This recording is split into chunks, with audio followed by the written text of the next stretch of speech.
Hi, welcome to Digging for Truth, where we explore the historical reliability of the Bible. I'm your host, Henry Smith. Over our next two episodes, Dr. Jonathan Moore will join us as we discuss crucifixion in the ancient world. Jonathan, welcome back to Digging for Truth. Good to have you on, man. Oh, thank you, Henry. Good to be with you. It's good to see you again. You were with us before on a couple episodes about the book of Joshua as you were finishing up your PhD at Amherst University, where I'm working on mine. I might get it done before I collect my first Social Security check. I don't know if that's going to happen or not, but we're getting there. I know you will. Yes. Now, we're going to be talking about crucifixion today. You're doing a research on this with our mutual friend, Dr. Scott Stripling.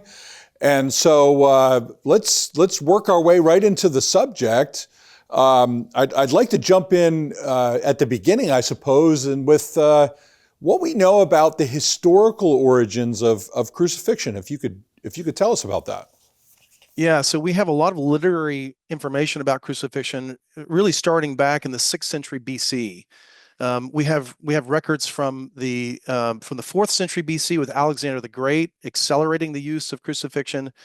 It's really said to have begun with the Assyrians, and in fact, some of the Lachish reliefs demonstrate some of this concept of raising someone up on a wooden beam or stake, and then of course the Babylonians carry it, the Persians carry it through, and then the 4th century Alexander the Great continues this concept, and when you get to the 3rd century BC and into the Roman period, the Romans really perfect the art of crucifixion as a humiliating torture, and of course it's going to be employed until Constantine I abolishes it, and so it has a long history, and there's an evolution of really how it took place, and but it's obviously it was designed to produce the most pain and suffering and humiliation. Yeah, that historical background, kind of leads you up to it. It's sort of like, now, if I understand right, you said it reaches its crescendo in the 1st century, according to the research that you've done. Now, we do have limited archaeological evidence for crucifixion, but we do have some important evidence. Maybe talk a little bit about that and why is it limited? There might be obvious reasons for that, but tell us about it. Yeah, well, this is what the interesting thing is about the study that Dr. Stripling and I are doing, is that very recently there have been some archaeological finds related to crucifixion, but really what we do in our paper is review 5 known cases where there are some at least physical remnants of crucifixion, and of course 5 is not many, but when you think about just the process and that was involved in crucifixion, it was not designed to be something that killed the victim immediately. It was designed to be something that left the person on the cross exposed to the elements and scavengers. And in most cases, and Jerusalem and Judea may have been an exception because of the old law and those types of things, but in most cases throughout the Roman world, the bodies would be decayed and there would be significant decomposition such that, and the bodies would be just discarded. And in addition to that, you have of course, soft tissue decomposition, which would leave little to no remnants of this. But when you add on top of that the nails to secure the hands and feet in these cases would be removed for reuse. And then, of course, there's even more research recently, Henry, that describes this really fascinating process of them being used as a magical token. They would have magical properties, almost like a talisman. And so a lot of authors are talking about the fact that sometimes they would be placed in an ossuary or placed in a tomb for some type of protection against evil spirits. So with all of these things involved, the decomposition and of course the reuse of nails, you're just not going to see many archaeological finds related to this. But the ones we do are really fascinating, and I think it really just paints an amazing picture of the accuracy and reliability of Scripture when you see these. Yeah, as I was reading through some of the research you've done, it's totally a simple fact, but the exception about the burial, the dignified burial of the crucifixion victim was really only in Judea, Samaria, right? I mean, because ironically, the Romans were murdering Jewish citizens by crucifixion, but then we would give them the dignity of a proper burial as a kind of the irony of it. But all throughout the rest of the empire, that was not the case. That's exactly right. In fact, two of the calcaneus bones that are found, of course, were found in places outside of Judea. And again, most of those, and one of those cases, of course, was found just randomly. But yeah, they were not entombed in the same way as the Yehohanan victim, which is one of our cases, which we'll talk about, which was placed in the ossuary. And so again, that would be certainly a rare case in which the bodies would be put in the ossuary. Yeah. Yeah. So that really stands out. So what we have is significant, and we're going to cover that over our 2 episodes. Now, you're a podiatrist, so you have training in the human anatomy, obviously particularly feet, but something that we want to talk about here is a little bit about the cause of death, how crucifixion caused death, and the physiological aspects of that. Could you talk about that and elaborate on it? Yeah, well, there's a lot of misunderstanding. And of course, there's been a lot of speculation about what caused death. But for the most part, I think most experts, most physicians that have studied this would say that crucifixion or death by crucifixion was multifactorial. It wasn't just, of course, just one thing. It wasn't just asphyxiation, which was, of course, the inability for the body to take in oxygen. But again, it was compounded also by blood loss, dehydration, exposure.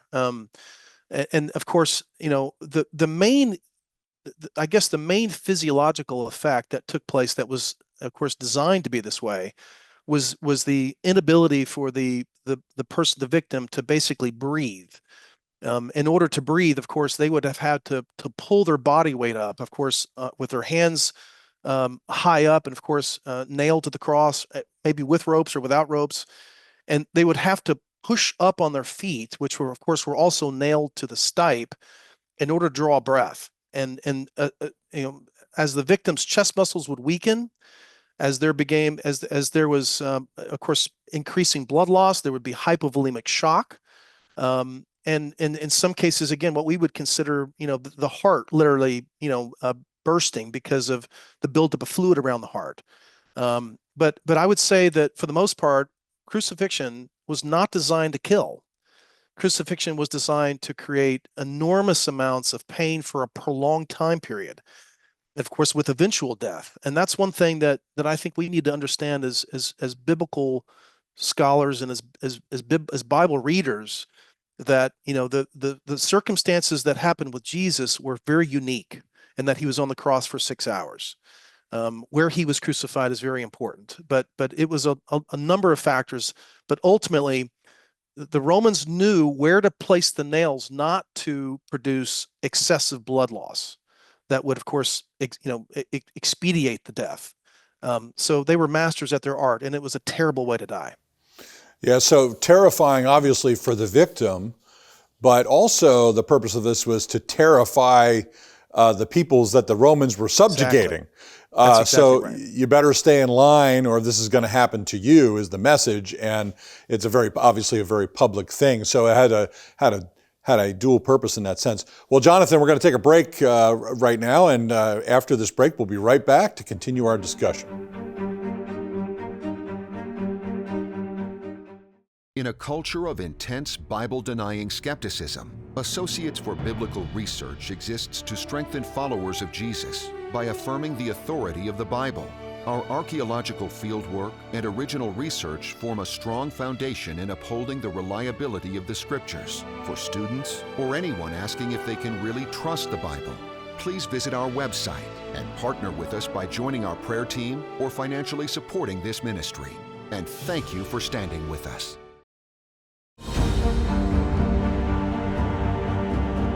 Hi, welcome back to Digging for Truth. We're discussing the practice of crucifixion in the Roman world with Dr.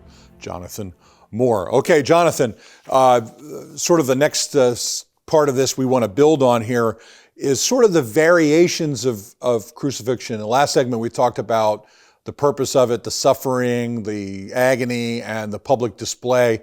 But we know from records, and you're going to tell us about that, there was some variability in the way it was practiced. And so share us some details about that with us, if you would, please.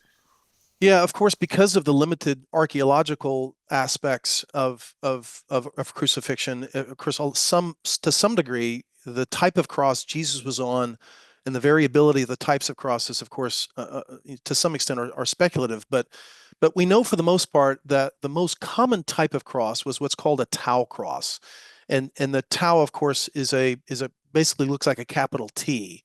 And in many cultures, especially with the artistic, during the Renaissance period and even the Middle Ages period, when the crucifixion began to be depicted in art, the T-shaped cross or the Latin cross became more popular. But for the most part, the tau cross was most certainly the most likely shape cross.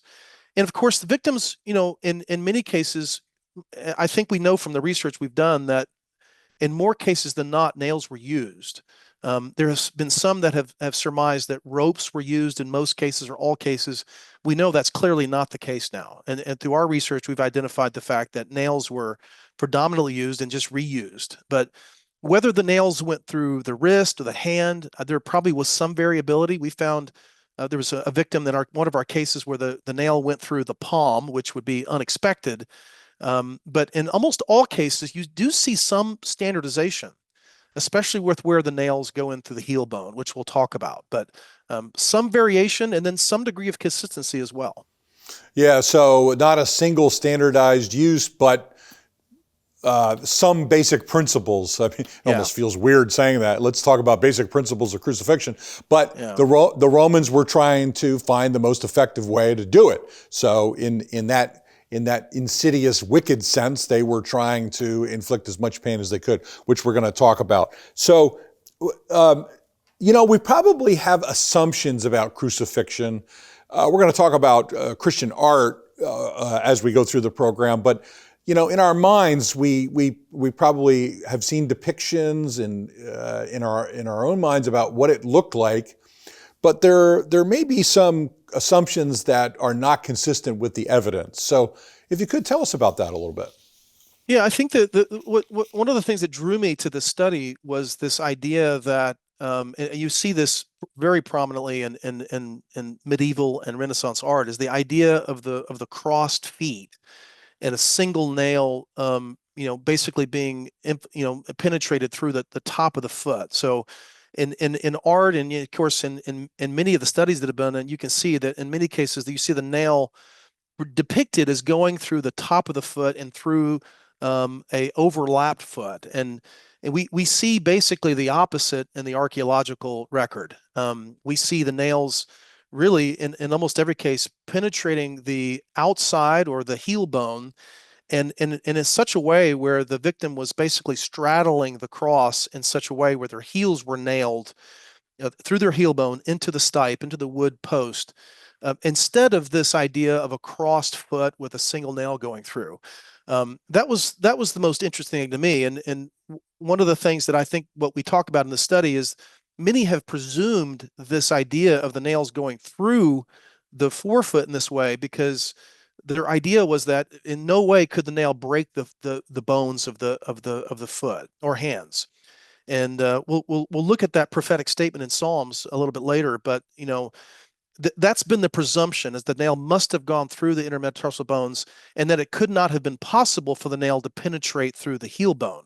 But in our cases, we found 3 heel bones, 2 of which still had the nails in the heel bone, approximately in the same place, and another one without the nail, but with a pilot hole, a nail hole in exactly the same spot. So obviously 3 out of 5 demonstrating the same placement of the nail in the foot is probably more than coincidence.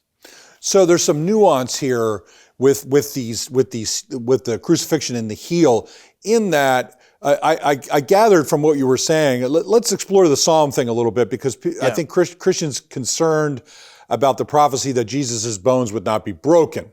Right. All right. So talk about the technical aspect of that. Why the penetration of the heel is not the sense of which that means. Just explore that for us.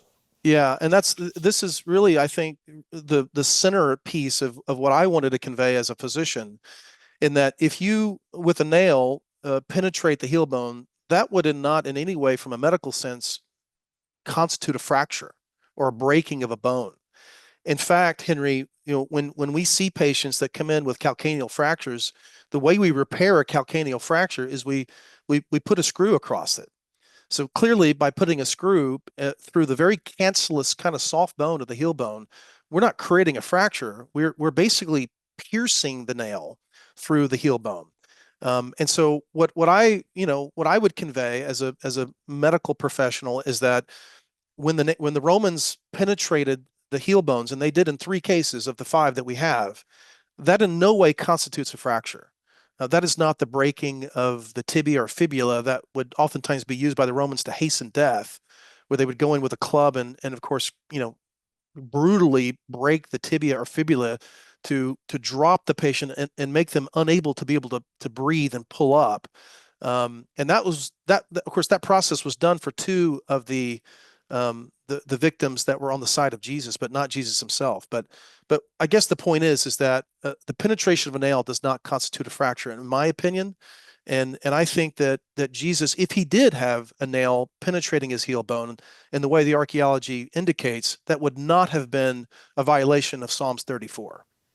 Yeah, very, very interesting. I thought that was one of the most interesting parts that you drew out. So there's the possibility here that maybe some of the late antiquity or medieval artwork was concerned with portraying something that would violate the scripture's prophecy that his bones would not be broken. Is that your sense of what we see there?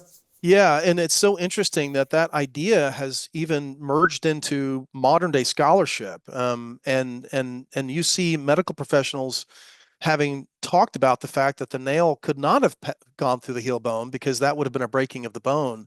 And so you see a lot of recent medical kind of cadaveric studies that show nails going to the top of the foot, when in fact, in my opinion, that would have not been the easiest way to secure the victim to the stipe. And of course, the idea of crossing the feet would have been extremely technically difficult to do that quickly. And just keep in mind that during the Jewish revolt in AD 70, Josephus records that the fact there were hundreds of Jews crucified. Yes. I mean, hundreds. And so the Romans had to do this professionally. They had to be efficient, and overlapping the feet and trying to get a nail to go through both feet and secure it carefully would have been very technically difficult. It would have been much easier just to hold the leg and foot and have the nail just pierce both sides of the stipe.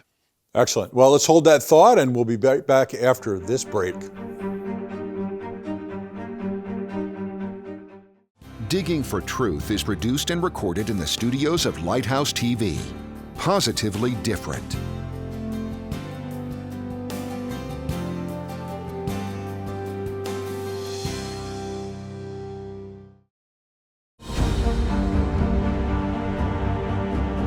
Hi, welcome back to Digging for Truth. I'm here with Dr. Jonathan Moore. He's a podiatrist and has a PhD in studying the Bible, and we are exploring crucifixion together. Okay, Jonathan, we left off talking about the sort of the process of driving the nail through the heel bone on the side of the stipe. That's the post of the cross, right? The one that stands vertically. Let's move into a particular example. This poor soul named Yehohanan, discovered in one of my favorite places to say in Jerusalem, Givat HaMivtar. I don't know why I like saying that, but I like to say it. So tell us about Yehohanan and the discovery there and how it's significant and all that. Well, this was a pretty profound archaeological find in 1968, and it was profound because up until that point, there had not been any archaeological evidence of crucifixion as portrayed in the New Testament. And so it was a pretty groundbreaking discovery. And of course, there were several parts of the body that were in very poor condition, significant decomposition. But what was fascinating is they found the right heel bone, which I'm illustrating here, the right heel bone, and embedded in the heel bone was a nail. And what's particular about that particular nail is that there's evidence that there was a wood plate, almost like an anchor, that was used to prevent the victim from being able to pull their foot off. But the nail went into the side of the heel bone, into the wood, and when this particular victim was pulled off the cross, clearly they gave up trying to remove the nail because it had been bent. Experts believe that the nail went into the wood and hit a place in the wood that made it very difficult to pull out. And so they basically extricated the nail, the heel bone, and that's how he was placed in this particular ossuary.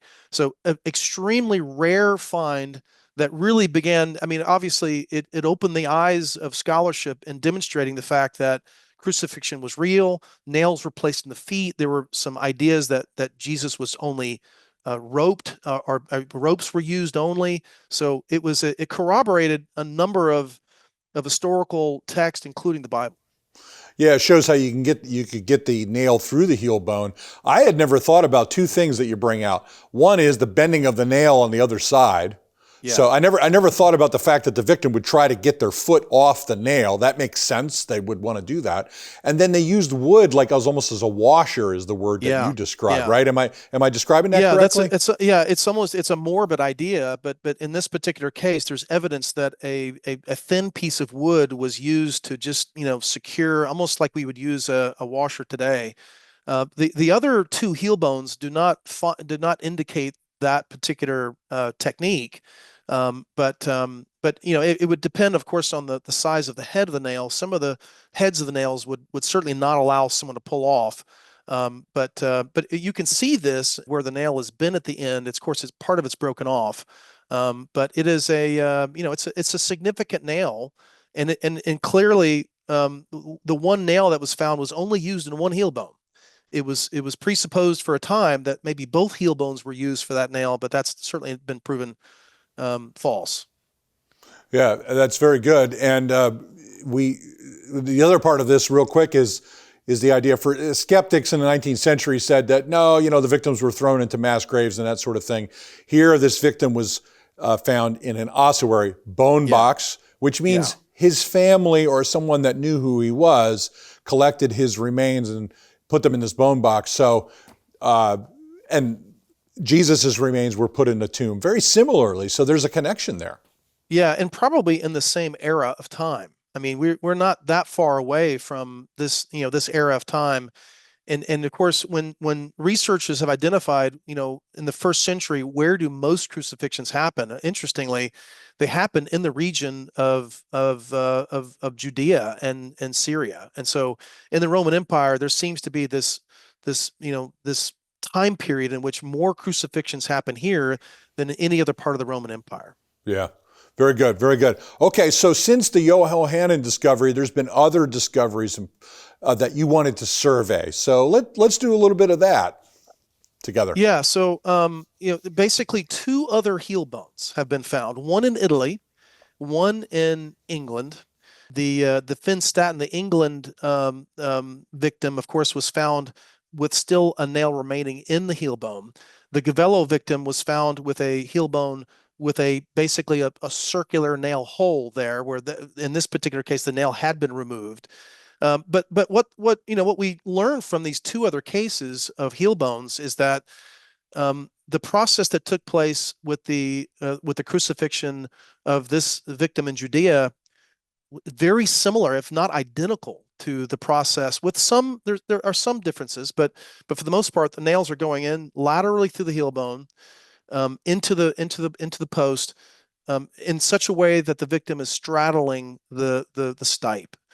So this reinforces really the consistency, to some degree, of the way Romans inflicted crucifixion.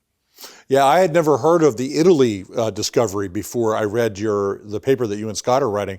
So that was fascinating to me. I was like, oh, that's great. That adds to the matrix of the evidence. You note also that it looks like the victim in England was left to the elements.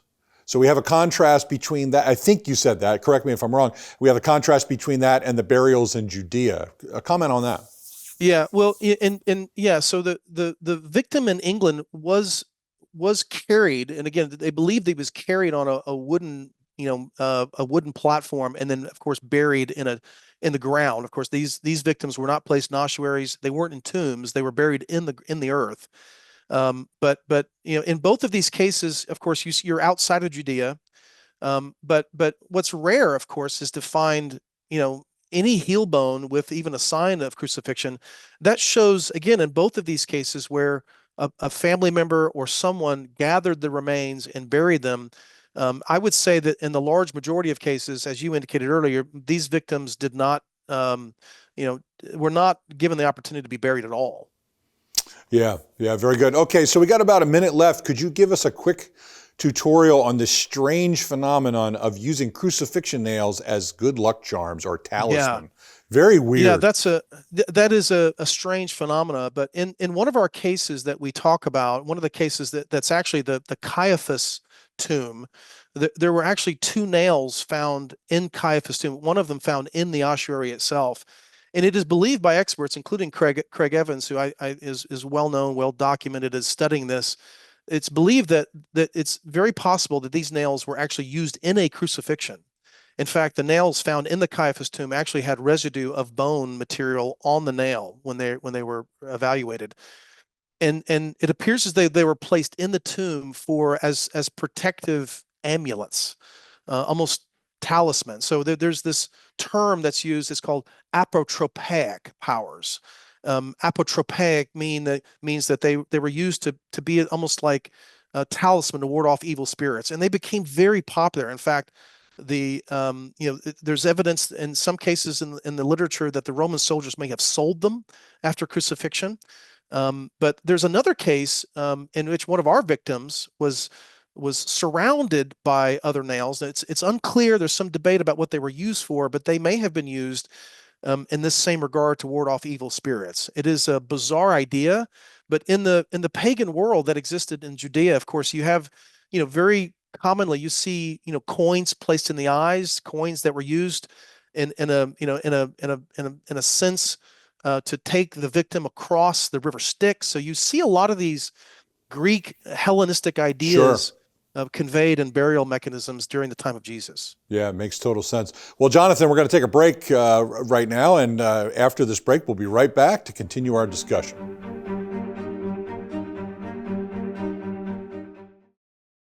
Watch Lighthouse TV wherever you go. Available on Roku, Amazon Fire TV, and Apple TV.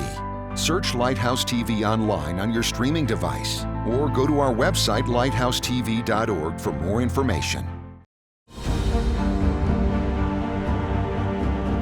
Hi, welcome back to Digging for Truth. We're discussing the practice of crucifixion in the Roman world with Dr. Jonathan Moore. All right, we're jumping right back into it, my friend. We've been talking about crucifixion in the ancient world. You've done a great job of guiding us through some of the evidence and some of the medical aspects of it. We're going to continue that discussion. We talked a little bit about some representations in Christian art that are inconsistent with actually what we find in archaeology, but you have more to add to that. So let's explore that a little bit more together. Yeah, clearly Jesus is in the New Testament account carries at least the cross piece, and that was not uncommon in the Roman world. That cross piece was called the patibulum, and of course the patibulum, if carried by the victim, of course that's something that's 50 pounds to even upwards to 80 to 100 pounds. It would have been not easy to carry, and Jesus clearly, having underwent a lot of torture before he even makes it to the cross, struggles in that regard. But one of the ideas that we see in art, of course, is the Latin cross. And if someone was carrying this patibulum to the cross, it would not have been affixed midway or in a cross fashion. It would have been secured, of course, to the upright or the top of the stipe, creating basically a tower, a capital T. And so that's one thing that's I think important to note. And also, of course, as we mentioned earlier, the idea of the crossed feet, very common in Renaissance medieval art, not really very practical from a medical standpoint. And of course, it's a concept that's unfamiliar in the archaeological sense. And all of the victims that we've studied that have been found, of course, their feet were secured to the cross through their heel bones, not through the top of the foot. Something that I think shows up in artwork that you found some evidence for, I think from a literary standpoint, is the seat. Yes. For the crucifixion victim. Tell us about that, Jonathan. Yeah. So you probably remember Seneca from, about the, 4 BC onwards to 80-65 describes the victim as having basically a piece of wood or something coming out from the cross in the form of a seat. And of course, that idea it would be impossible to find that in the archaeological sense, but that idea may have been consistent with the idea of allowing the victim to basically live longer on the cross, to survive longer, which of course would be, awful. But then there's also this idea of a foot support. You see this oftentimes in Renaissance art. It's called a sapadium. It's a foot support that would have been embedded to allow the victim to maybe press up. Again, not seen in the archaeological world, but very possible. And again, you see references to these horn-like structures jutting out from the stipe from Justin Martyr, Seneca, and others. Yeah. Yeah, I thought that was really interesting. So we see these historical tidbits make their way down through time, and obviously that's not there to comfort the person or make it easier. It's there to prolong their suffering. That's exactly right. Which is awful. Now, we did mention a little bit about Jewish burial practices a couple times, but anything you want to add as far as that goes and the differences with that in the wider Roman world? Yeah, I think it's fascinating. Of course, in Judea, Jewish customs required, burial by sunset. I mean, Deuteronomy chapter 21, and that idea, even though Romans ruled the day, I mean, they were very, cognizant of Jewish law. And of course, the Jews were living under peacetime under Roman rule.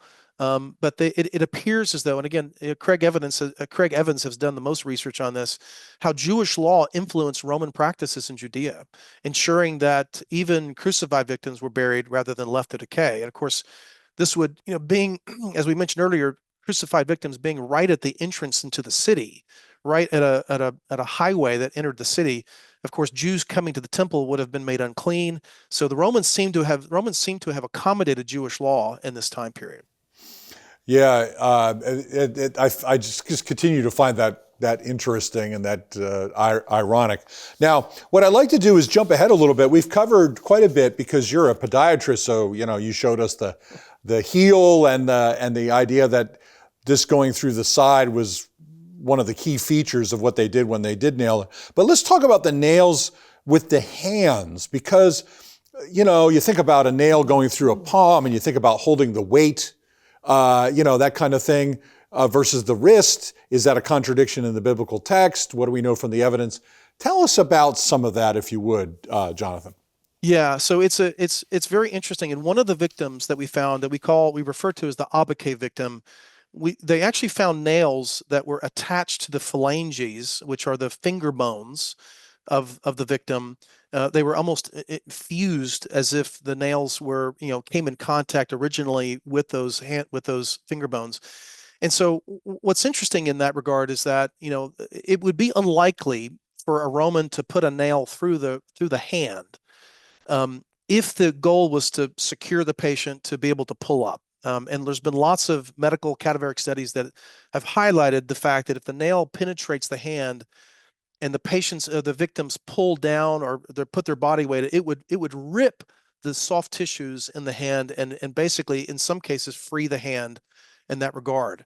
So most scholars, most medical experts believe the nails would have been placed in the wrist, which is not necessarily in between the two, arm bones, the radius and ulna, but it would have been in this place called, and again, I'll show it here and we'll show a picture of this later, but a place that's called, it's a particular place right in the proximal wrist area that would have better secured the victim in such a way that they could have put their weight on it. So some people say that, according to John chapter 20, Jesus tells Thomas to look at my hands. And so many people have said, well, the nails had to have gone through his hands. But that Greek word that's used in this particular case can refer to wrists as well as palms and hands. So it was a word that is commonly translated hand, but did not exclusively refer to the anatomical hand. It could have referred to the wrist as well. So if I understand from reading right as well, that was very helpful. Makes a lot of sense.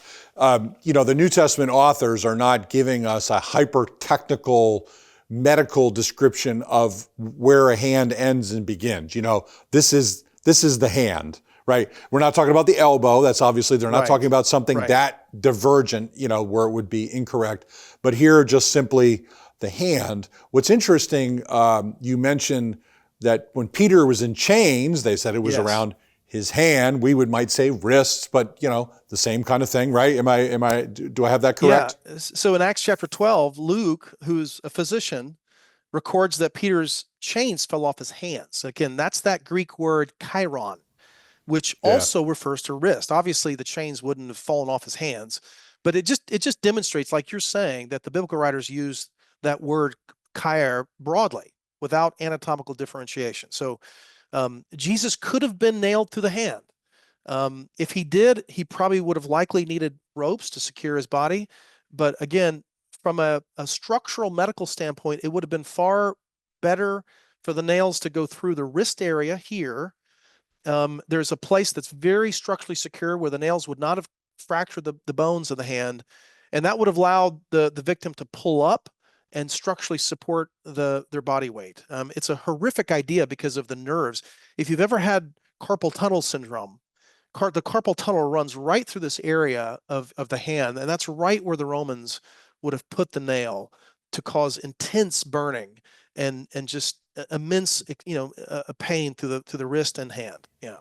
Yeah, and they wouldn't have.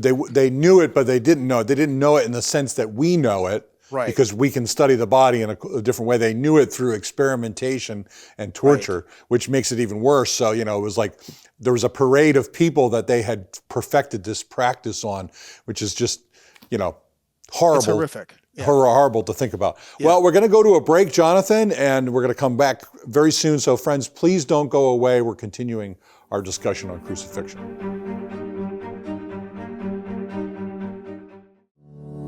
Bible and Spade is a non-technical quarterly publication published by the Associates for Biblical Research. Written from a scholarly and conservative viewpoint, Bible and Spade supports the inerrancy of the biblical record and is a must-read for both the serious Bible student and anyone asking if they can really trust the Bible. Archaeological evidence, properly interpreted, upholding the history of the Bible. Subscribe today at BibleArchaeology.org.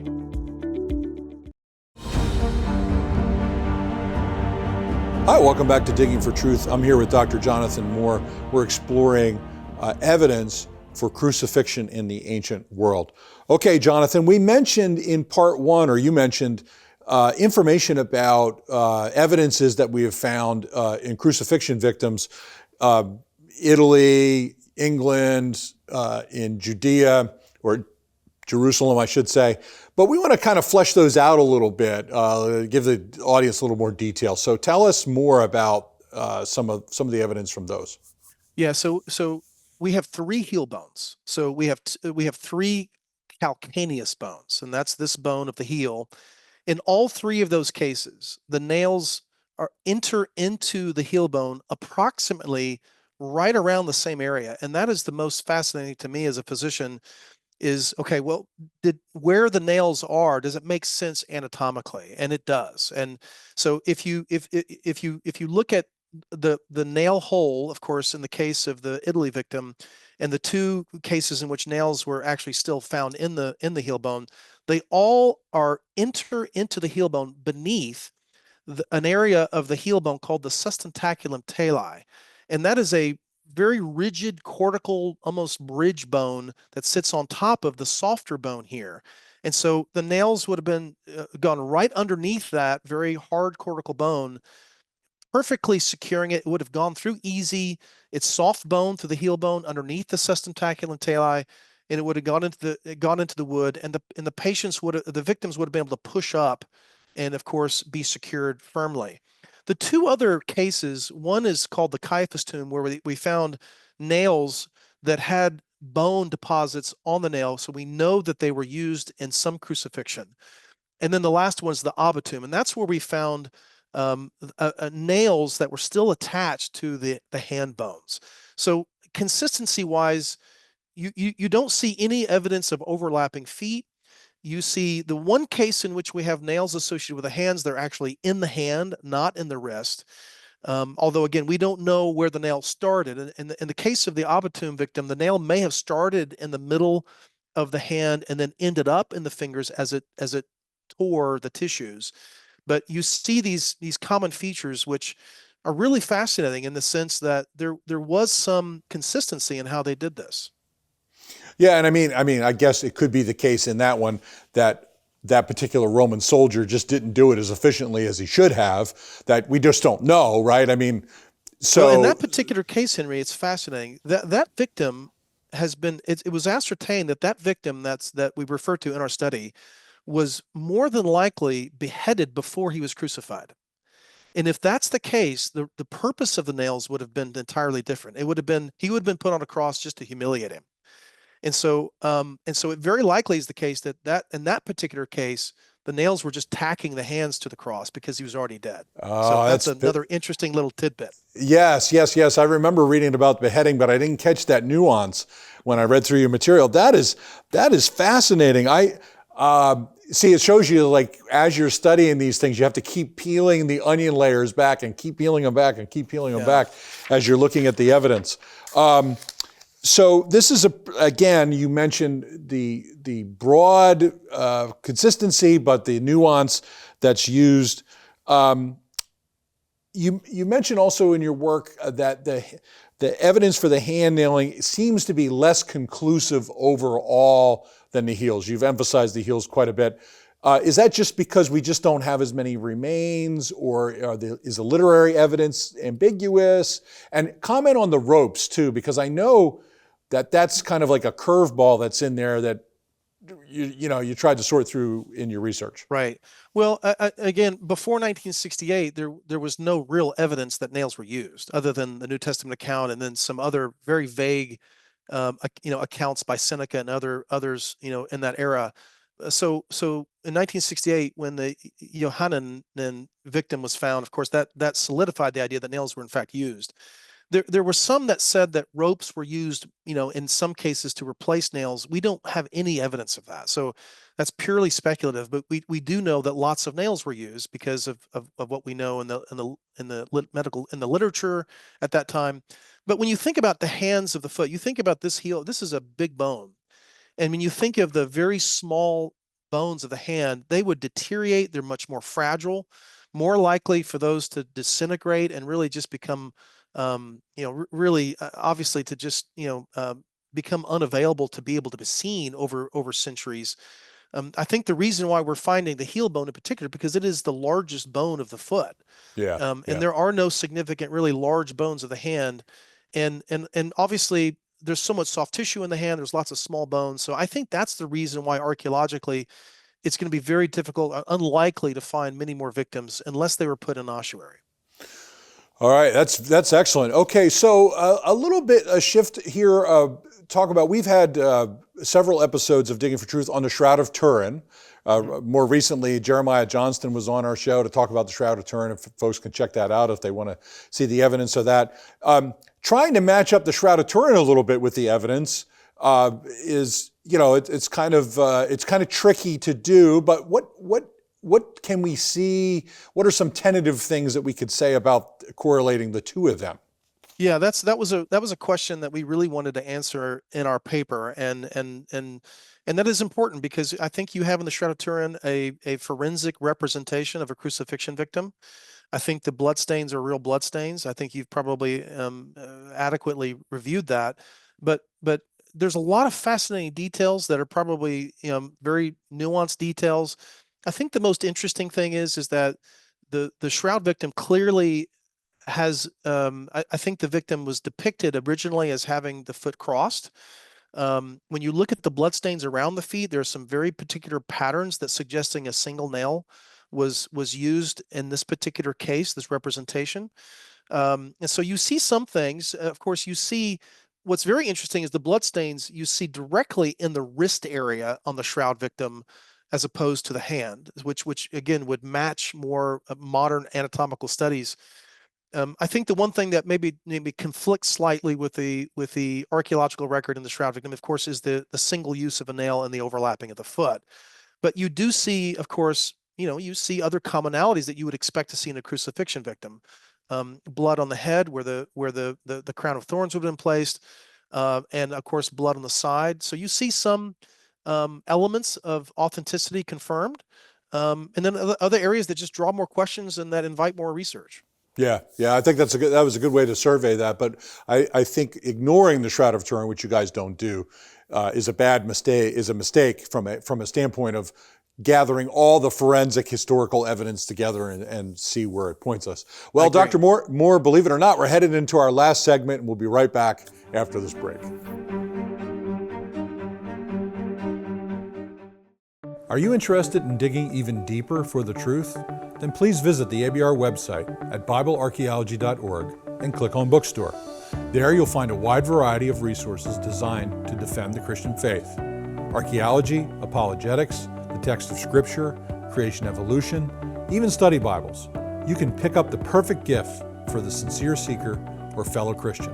Visit Bible Archaeology and click on Bookstore today.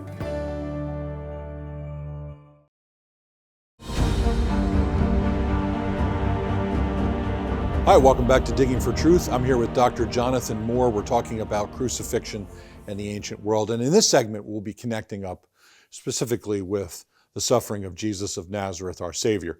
Okay, Dr. Moore, let's talk a little bit about, there's some other evidences of depictions of crucifixion that are really fascinating.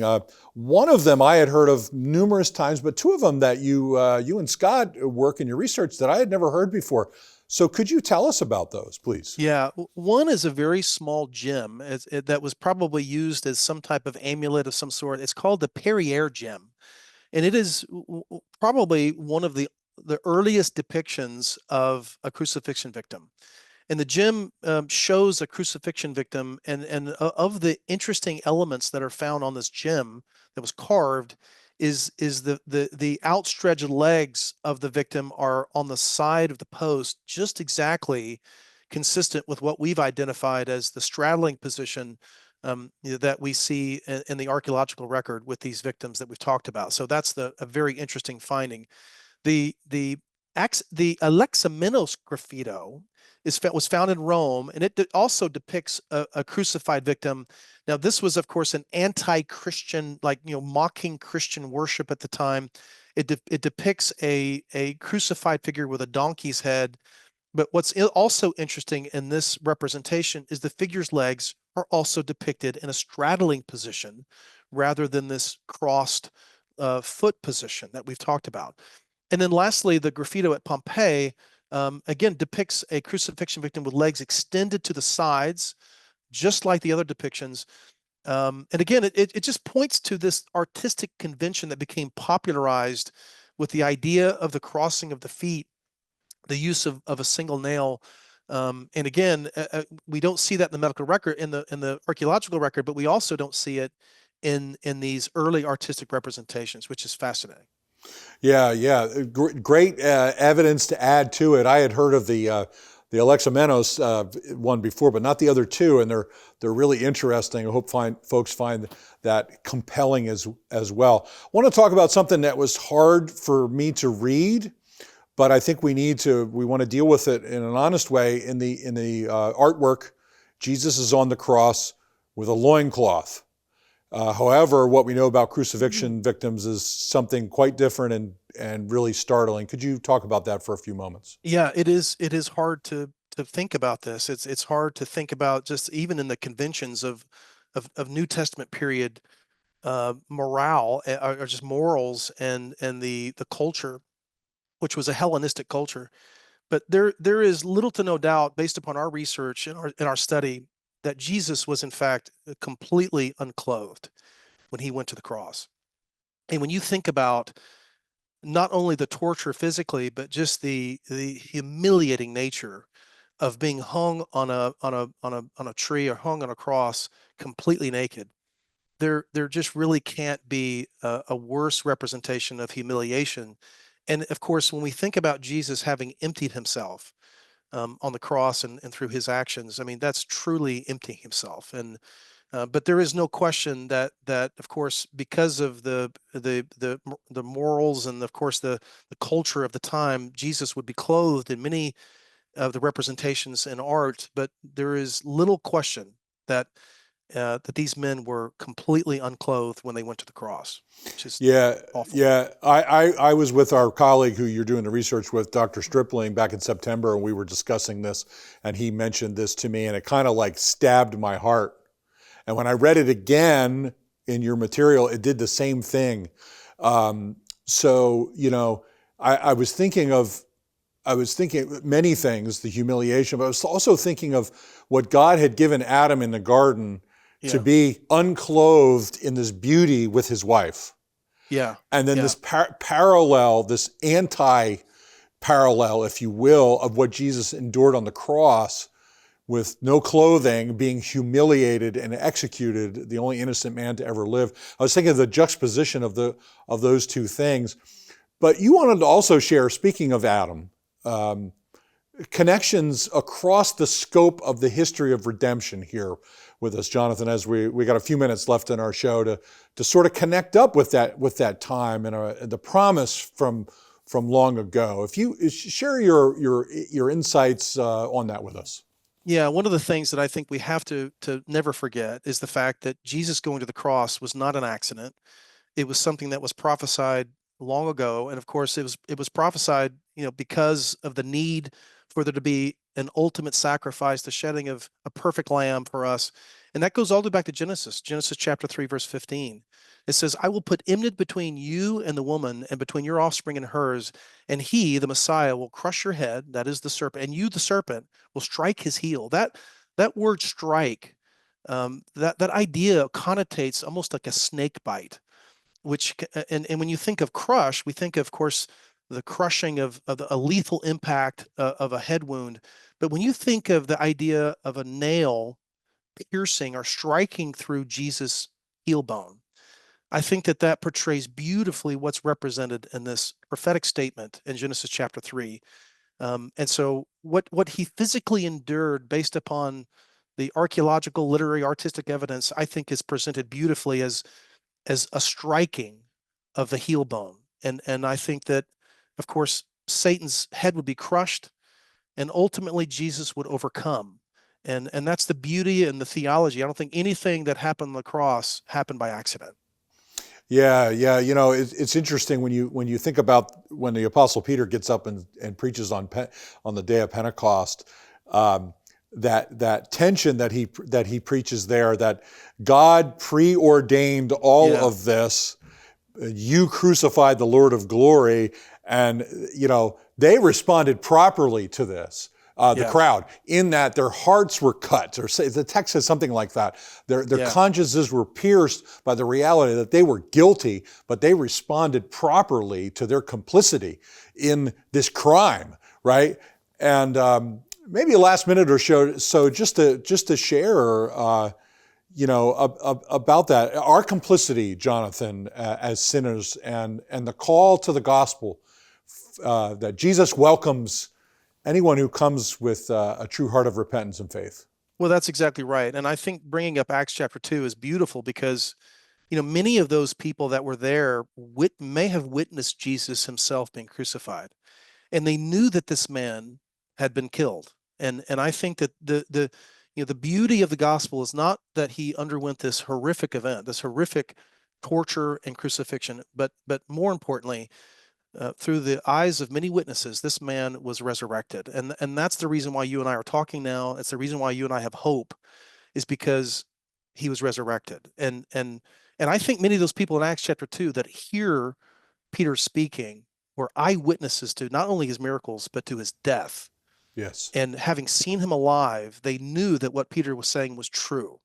And that's what convicts me today. Not that Jesus, went through these horrific things for us, but that he was risen from the dead and sits at the right hand of God today. Amen.